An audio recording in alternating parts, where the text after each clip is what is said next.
చాలామంది మన ఇళ్లలో మనల్ని చాలాసార్లు చాలా మాటలు అంటూ ఉంటారు. దేనికి? నువ్వు ఎందుకు?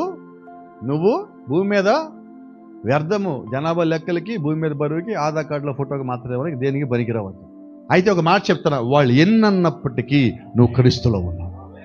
వారు ఎన్నన్నప్పటికీ, ఏ మాటలు పలికినప్పటికీ, దేవుడు నీకంటూ ఇచ్చిన సమయం వచ్చినప్పుడు నీవెవరో దేవుడు బయలుపరుస్తాడు. నిన్ను నీ స్థానంలోకి నిలబెడతాడు. వాళ్ళు యేసేపుని దోషించారు, ఎన్ని చేయాలని చేశారు, పడేశారు, అసలు వీడు ఉండకూడదు అన్నాడు. ఎంత అసూయపడ్డారో అంత అసూయపడితే వాళ్ళ అసూయ మొత్తం దిగేలాగా దేవుడు చేశారు. ఆమేన్. యోసేపు సమయం వచ్చినది, దావీదు సమయం వచ్చింది, హన్నా సమయం వచ్చింది. దేవుడు ఎవరినైతే ఎన్నుకున్నారో వారికి ఒక సమయాన్ని దేవుడు ఇచ్చినప్పుడు వారి లోపల దేవుడు ఉన్నాడని రుజువుని కలిగిస్తాడు. అయితే అప్పుడు దాకా నేను కష్టం వచ్చినా, బాధ వచ్చినా, ఇబ్బంది వచ్చినా, శోధన వచ్చినా, వేదన వచ్చినా, కన్నీరు వచ్చినా, వ్యాధి రాని బాధ రాని, నువ్వు ఒకటే, దేవుడు ఇచ్చిన టైం వస్తుంది. ఆ టైం దాకా నేను ఆగుతా.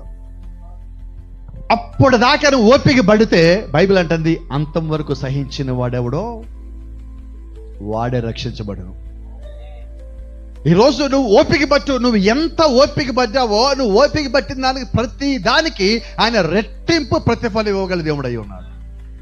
ఓపిక పట్టు. ఎందుకు దేవుడు మన జీవితంలో కష్టాలు, ఇబ్బందులు, బాధలు, శోధనలు అనుమతి ఇచ్చాడో తెలుసా?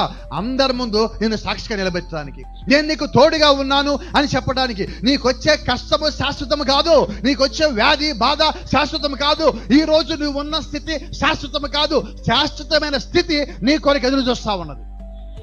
యేసుకు చెప్పడం లేదా, నేను నీకన్నా ముందుగా వెళ్ళి నీ కొరకు నివాస స్థలము సిద్ధపరిచి వస్తా.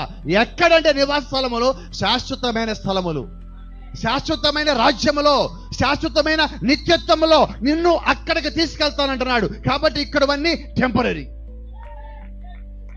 ఏమా ప్రతిదీ తాత్కాలికమే.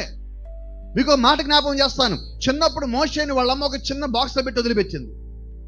ఎంతకాలం మన మోషే బాక్స్లో? సాయంకాలం దాకా కూడా లేడు.